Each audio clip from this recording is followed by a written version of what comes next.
stereotype of everyone coming and making statements, PR statements about achievements wouldn't make any sense. Let's be focused, okay? I will not talk about our achievements in agriculture, infrastructure, energy, water, and others. That will take time, okay? Now let's be focused. Occasions like this one, summits where people come, do their promotion about their achievements, and mostly PR exercise. Let's get out of this cycle, first and foremost, okay? I would like to focus on my own issue.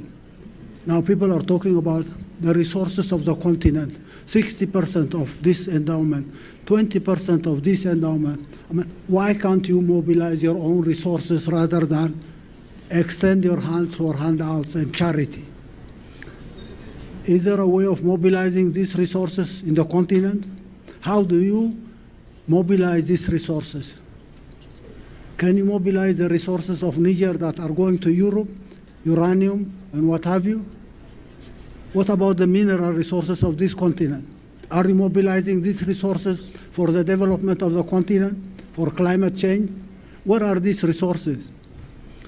Everybody is talking about their achievements in their own locality, in their own national borders, without even addressing the real issues challenging this continent. Talk about the continent's challenge and try to find solutions for this challenge, okay? We're talking about climate change, you're talking about resources, you are talking about so many things. Don't divert focus on non-issues, okay?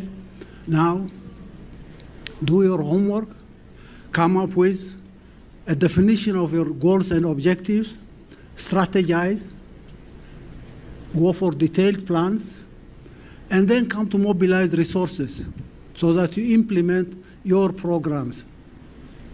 Otherwise, I don't want to waste your time and waste my time talking about our achievements in Eritrea. Try to talk about some of the issues mentioned on this summit. These billions coming to this continent from anywhere, Europe, Americas, or any other place, you are inviting intervention in your own affairs. And this money coming from there, billions and billions, will be siphoned back there. Make sure that you mobilize your own resources so that you can be enabled to benefit from resources coming from outside. The promises of billions is no good. Yeah. Again, it's the focus that we need to talk about. You're talking about corrupt governments and comparing them with the private sector and promoting the private sector, the private sector, the private sector.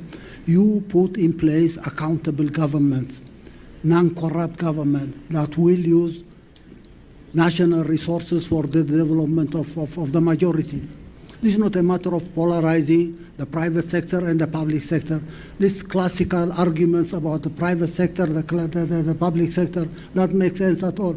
It's out of context. We need to be focused on this matter. We can't blame governments and bring non-governmental organizations to manage our affairs. That is phenomenal. In Africa, go everywhere. Non-governmental government, non-governmental organizations are managing governments and discrediting governments and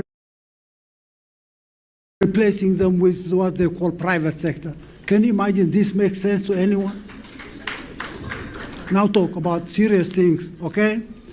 You want to implement programs, articulate your goals and objectives in the first place, okay? Strategize on how you can achieve these goals and objectives. Then go for detailed plans, sectoral plans or industrial plans, and then mobilize resources for that. Give these plans and the resources to reliable hands, accountable hands. Government or private sector doesn't matter. It's not a matter of being with or against that party. How do you mobilize these resources to implement programs so that you address climate change? Thank you. Yes, focus. Don't get us to some classical discussions about what the private sector can do or the public sector can do. Corrupt governments will not implement any program.